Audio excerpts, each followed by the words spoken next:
siang, Shalom. syukur kita panjatkan kepada Tuhan karena dengan perlindungannya kita dapat bertemu kembali untuk mendengarkan laporan individu yang saya laporkan sebenarnya adalah ibu kepala sekolah bersama dengan guru. Jadi mempersingkat waktunya, mulai saja laporannya. Hari ini saya tidak lagi membahas tentang inti laporan, tapi saya akan masuk pada inti rencana kerja PPK. Jadi rencana kerja PPK sebagai ASN, guru yang baik dan bertanggung jawab, rencana yang akan saya lakukan untuk mengimplementasikan pelayanan akuntabel, kompeten, harmonis, loyal, adaptif, dan kolaboratif. Lanjut saja, rencana kerja individu, konsep, peran, program bimbingan dan konseling.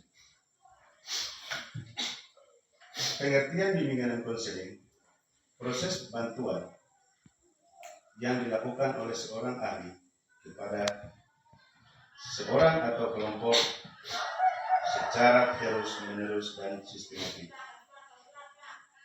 Pengertian bimbingan,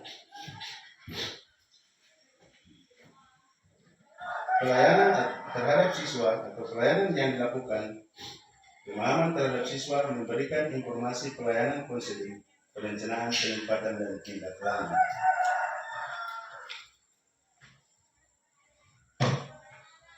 Tujuan program bimbingan dan konseling. Tujuan umum pelayanan bimbingan dan konseling pada dasarnya sejalan dengan tujuan pendidikan itu sendiri, karena bimbingan dan konseling bagian integral dari sistem pendidikan. Secara khusus, tujuan bimbingan dan konseling di sekolah membantu siswa untuk mencapai tujuan-tujuan perkembangan yang meliputi aspek pribadi, sosial, dan karir.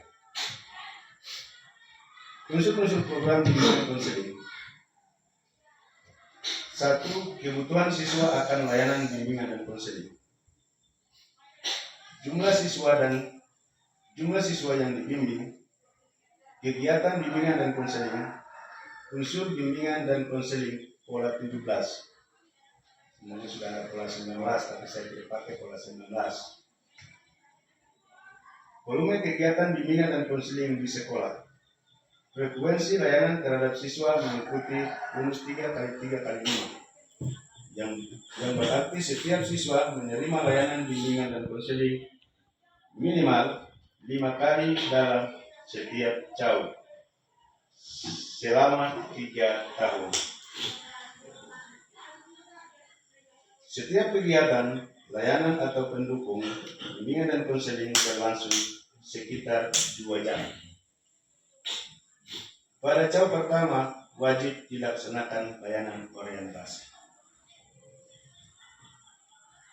Prinsip-prinsip program bimbingan dan konseling.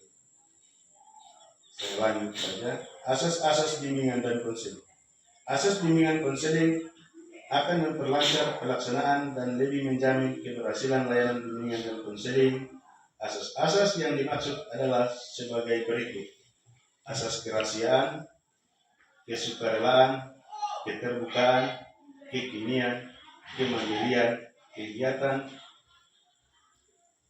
kedinamisan, keterpaduan, kenormatifan, keahlian, ahli tangan kasus, dan pilihan layani.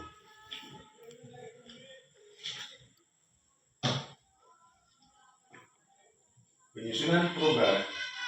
Menyusun program bimbingan dan konseling yang baik akan memberikan beberapa keuntungan, yakni 1. Tujuan setiap langkah kegiatan bimbingan dan konseling lebih terarah dan lebih jelas. 2. Setiap guru pembimbing akan menyadari peran dan tugasnya. Penyediaan sarana akan lebih sempurna. Pelayanan bimbingan dan konseling lebih teratur dan memadai memungkinkan lebih eratnya komunikasi dengan berbagai pihak yang berkepentingan dengan kegiatan bimbingan dan konseling. Adapun penjelasan kegiatan bimbingan dan konseling di antara keseluruhan kegiatan di sekolah.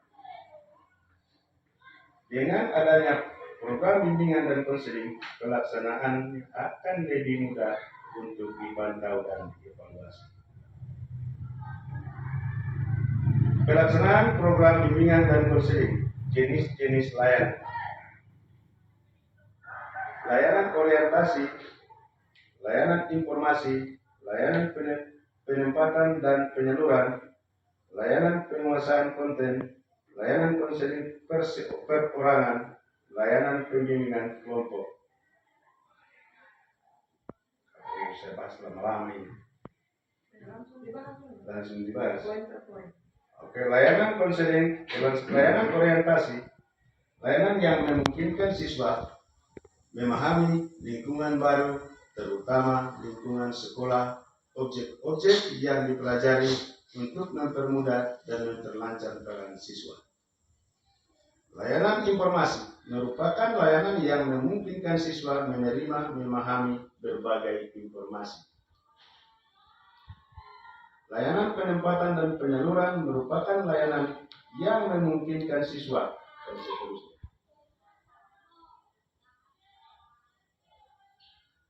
Layanan penguasaan konten merupakan layanan yang memungkinkan siswa mengembangkan sikap dan kebiasaan yang baik dalam menguasai materi yang cocok dengan kecepatan dan kemampuan dirinya. Layanan konseling program merupakan layanan yang memungkinkan siswa mendapatkan layanan langsung tatap muka untuk menuntaskan masalahnya. Layanan bimbingan kelompok merupakan layanan yang memungkinkan sejumlah siswa secara bersamaan melalui dinamika kelompok memperoleh bahan dan membahas topik tertentu.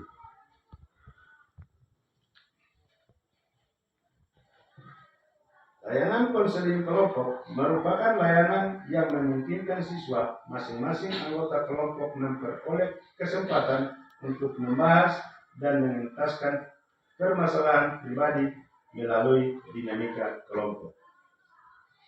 Layanan konsultasi merupakan layanan yang memungkinkan seorang memperoleh wawasan, pemahaman, dan cara yang perlu dilaksanakan dalam menangani kondisi atau permasalahan orang lain yang menjadi kepeduliannya.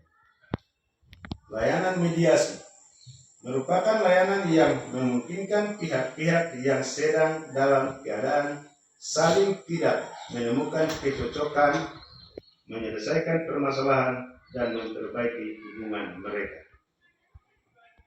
Jenis-jenis kegiatan bimbingan dan konseling. Selain kegiatan layanan tersebut, di atas dalam bimbingan konseling dapat dilakukan sejumlah kegiatan pendukung yang meliputi 1. Aplikasi instrumentasi merupakan kegiatan pengumpulan data dan keterangan siswa. Himpunan data merupakan kegiatan untuk menghimpun seluruh data dan keterangan yang relevan dengan pengembangan siswa. Konferensi kasus merupakan kegiatan yang membahas permasalahan siswa dalam suatu pertemuan yang dihadiri oleh pihak-pihak yang dapat memberikan keterangan. Pada kegiatan pendukung ini, kasus bersifat terbatas dan tertutup.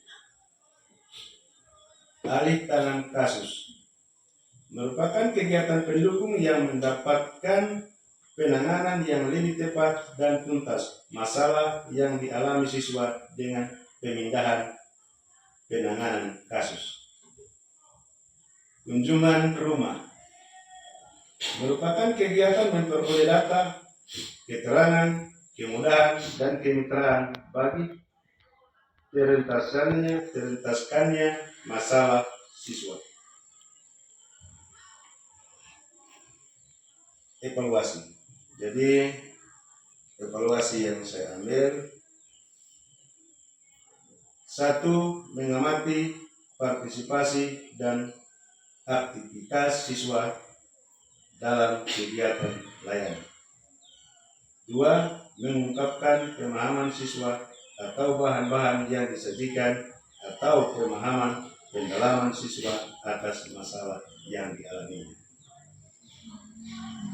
Ketiga, mengungkapkan kegunaan layanan bagi siswa untuk perolehan siswa sebagai hasil dari partisipasi atau aktivitasnya dalam kegiatan layanan. Keempat, mengungkapkan minat siswa tentang perlunya layanan lebih lanjut. Kelima, mengamati perkembangan siswa dari waktu ke waktu, terutama dilakukan dalam kegiatan yang berkesinambungan. Keenam, mengungkapkan kelancaran proses dan susunan penyelenggaraan kegiatan layanan. Jadi cuma ini yang saya sempat materi yang saya bawakan. Untuk itu kesempatan saya sampai di sini. Saya ucapkan banyak terima kasih kepada teman-teman guru yang ada di sini. Ya, itulah tadi pemaparan dari Pak John Wesley SPD secara umum, luar biasa pemaparan materinya.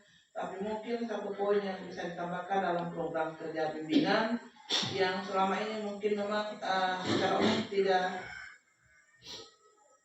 bukan tidak ada dan dilaksanakan, tetapi program itu tidak tertulis sehingga dalam progres pelaksanaan bimbingan konseling di sekolah kadang terlupakan. Jadi satu poin yang bisa dibuat di situ menambahkan program konseling pelajar, baik itu secara kelompok dan individu, mungkin ditambah dalam poin itu. Apakah di saat nanti perbaikannya atau pelaksanaannya baru ditambah, tapi yang jelas Bapak bisa tambahkan program pelaksanaannya sehingga program itu dapat dilaksanakan dengan baik.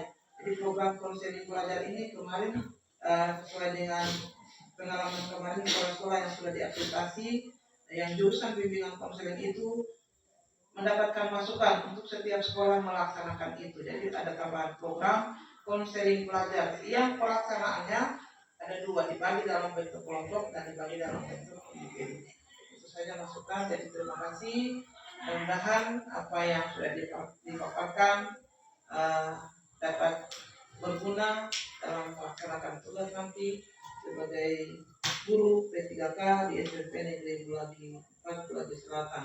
Terima kasih dan boleh kembali nanti lagi bersama Ibu.